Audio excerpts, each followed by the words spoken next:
नमस्कार दोस्तों, कैसे हैं आप सब। दोस्तों, आज की इस वीडियो में हम बात करेंगे protection of women from domestic violence, यानी महिलाओं को लेकर जो कानून बना गया है जिसको घरेलू हिंसा निवारण कानून कहते हैं, उसके बारे में हम बात करेंगे, जो कि साल 2005 में बनाया गया था। दोस्तों, ये कानून ऐसा है जिसके बारे में हर किसी को जानकारी होनी चाहिए। वेरियस एग्जाम्स के सिलेबस में भी आता है और खासकर महिलाओं को इसके बारे में जानकारी होनी बेहद ज़रूरी है। हालांकि इस कानून का गलत प्रयोग भी किया जा रहा है, लेकिन अगर आपको किसी कानून के बारे में सही से जानकारी है और उसके यूज क्या है और उसके मिसयूज करने से वो खुद आपको कैसे मुश्किल में डाल सकता है, अगर इन सब बातों की जानकारी आपको है तो आप कभी भी किसी कानून का गलत प्रयोग या गलत तरीके से इस्तेमाल नहीं करेंगे, ऐसा मेरा मानना है। कुछ समय पहले तक लोगों को इस कानून के बारे में ज्यादा नहीं पता था, लेकिन साल 2017 में ये तब चर्चा में आ गया जब सुप्रीम कोर्ट की बेंच, जिसमें जस्टिस यू ललित और जस्टिस गोयल शामिल थे, उन्होंने आईपीसी के सेक्शन 498 के एक मामले की सुनवाई करते हुए, जो कि डोमेस्टिक वायलेंस या घरेलू हिंसा से रिलेटेड है, उसकी सुनवाई करते हुए कह दिया था कि सेक्शन 498A वैधानिक आतंकवाद है। जी, आपने सही सुना, सुप्रीम कोर्ट ने इसको लीगल टेररिज्म कह दिया था। और आतंकवादी कौन? डेफिनेटली इस कानून का मिसयूज करने वाली महिलाएं। हालांकि 2018 में इस मामले को लेकर रिव्यू पिटीशन आया था, जिसकी सुनवाई करते हुए सुप्रीम कोर्ट की लार्जर बेंच ने यह कहा था कि महिलाओं के प्रति ऐसे शब्दों का प्रयोग किया जाना अपमानजनक है। कोर्ट को ऐसे शब्दों का उपयोग करने से बचना चाहिए। दोस्तों, ये कानून साल 2005 में बनाया गया था और इसका सोर्स आईपीसी का सेक्शन 498A चैप्टर 20A है, जिसकी हेडिंग है पति या पति के नातेदारों द्वारा क्रूरता के विषय में ये चैप्टर है। और ये आया था 1983 में, यानी कि 1860 के आईपीसी में ये नहीं था। 1983 में एक अमेंडमेंट के बाद इसे शामिल किया गया था। इस कानून को लाने का कारण था कि 70, 80, 90 के दशक में महिलाओं से रिलेटेड हिंसा, खासकर ससुराल में होने वाली हिंसा चरम पर थी। दहेज के कारण हिंसा के बहुत सारे मामले आ रहे थे। कुल मिलाकर दहेज से लेकर कई तरह की हिंसा महिलाओं के साथ की जा रही थी, जिसके कारण न्यूज़पेपर में ऐसी घटनाओं की भरमार रही। बहुत सारे मामले आ रहे थे, जैसे दहेज के कारण मृत्यु, महिलाओं को केरोसिन डालकर जला दिए जाने के मामले लगातार आ रहे थे। उसके बाद 1983 में ये कानून आया और पहले के मुकाबले ऐसी घटनाओं में कमी देखी गई और माना गया कि ये कानून बेहद प्रभावशाली है। इस कानून को लेकर सेक्शन 498A 498A में लिखा है कि किसी स्त्री का पति या नातेदार होते हुए ऐसी स्त्री के प्रति क्रूरता करेगा, वो 3 वर्ष तक के कारावास और जुर्माने से दंडित किया जा सकता है। इस सेक्शन में एक एक्सप्लेनेशन है जो कहता है कि यहाँ क्रूरता या प्रताड़न का मतलब क्या है।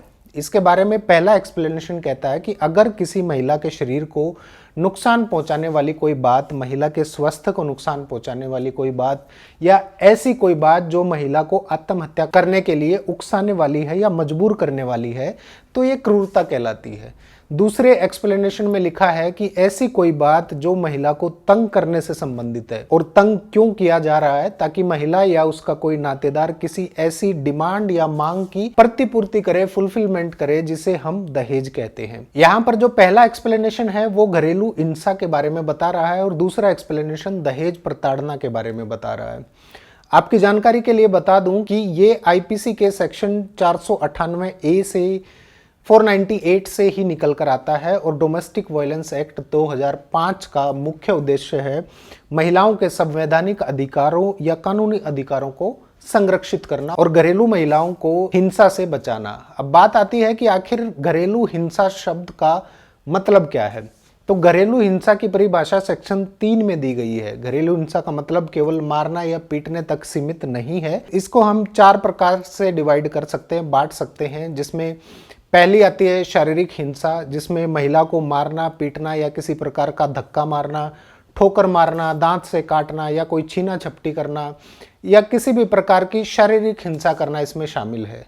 दूसरी है आर्थिक हिंसा, जिसमें महिला से संबंधित घरेलू दायित्व या रिस्पॉन्सिबिलिटीज को पूरा ना करना, महिला को भरण पोषण ना देना, उपलब्ध ना करवाना, मेडिकल फैसिलिटीज से दूर रखना, मेडिकल जो है फैसिलिटीज उपलब्ध ना कराना, या प्रॉपर्टी को बिना उसकी सहमति के बेच देना, महिला से उसका वेतन या सैलरी ले लेना।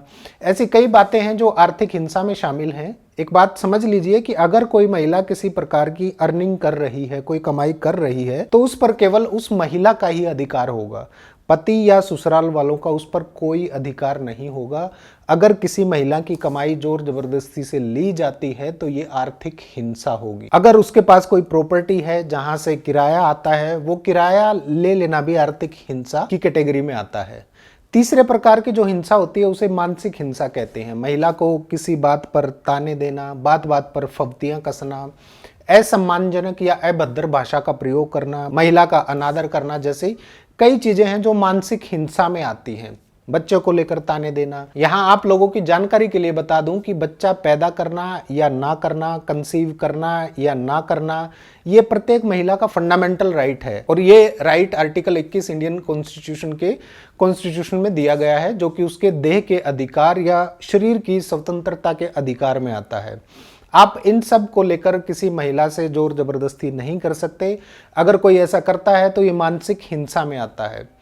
चौथे प्रकार की जो हिंसा होती है उसे लैंगिक हिंसा कहते हैं। लैंगिक हिंसा किसी भी महिला के साथ उसकी इच्छा के विरुद्ध शारीरिक संबंध बनाना, फिर वो चाहे उसका पति ही क्यों ना हो, ये लैंगिक हिंसा होती है। साफ शब्दों में कहें तो किसी भी महिला की सहमति या उसकी इच्छा के बिना उसका पति भी उसके साथ शारीरिक संबंध नहीं बना सकता।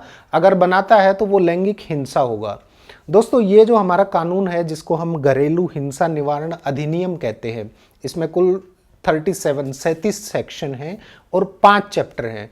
कहने को ये कानून बहुत छोटा है, लेकिन ये बेहद इफेक्टिव कानून है। ये कानून महिलाओं को घरेलू हिंसा से बचाने के लिए हर जरूरी पहलू का उत्तर देता है। इसमें सबसे जरूरी बात समझने की ये है कि अगर कहीं पर घरेलू हिंसा हो रही है तो उसकी शिकायत कोई दूसरा व्यक्ति भी कर सकता है। 2005 से पहले ऐसा संभव नहीं था। सीआरपीसी का सेक्शन 198A कहता है कि महिला की लिखित शिकायत पर ही मामला दर्ज होना है केवल। इसके पीछे भी एक कारण है। मान लीजिए आपके पड़ोस में कोई महिला रह रही है और आपको पता चलता है कि उसके साथ किसी प्रकार की कोई हिंसा हो रही है, तो आप पुलिस को सूचना देते हैं। पुलिस घर आती है और उस महिला से पूछती है कि क्या आपके साथ कोई हिंसा हुई है, या फिर मान लेते हैं कि महिला के हाथ पर पट्टी बंधी है या चेहरे पर मारपीट या चोट के निशान हैं और पुलिस पूछती है कि ये चोट कैसे लगी, तो महिला कह देती है कि मैं गिर गई थी या जिसके कारण चोट लग गई।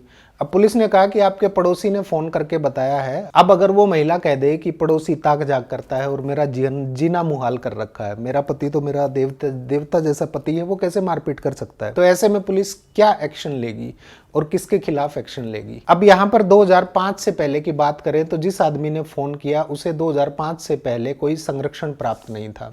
2005 के कानून का सेक्शन 4 प्रावधान करता है, प्रोविजन करता है कि अगर कोई व्यक्ति ऐसी शिकायत करता है जो संभावना पूर्वक है, जिसमें आशंका जताई जा रही है किसी महिला के हित के लिए, तो उस व्यक्ति के खिलाफ कोई मामला ना चलाया जाए। ध्यान से समझिए, ये बहुत ही काम की बात है आपके लिए। दोस्तों, इस वीडियो में हमने बात की महिलाओं के खिलाफ होने वाली हिंसा के बारे में।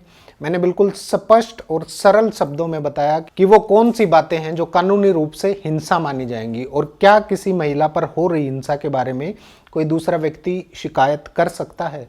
शिकायत कर सकता है, लेकिन महिला की लिखित शिकायत जो है, रिटन कंप्लेंट होना जरूरी है और महिला का बयान भी कंपलसरी है। और अगर महिला कहती है कि नहीं, मेरे साथ कोई हिंसा नहीं हुई है, तो ऐसा माना जाएगा कि महिला के साथ कोई हिंसा नहीं हुई है।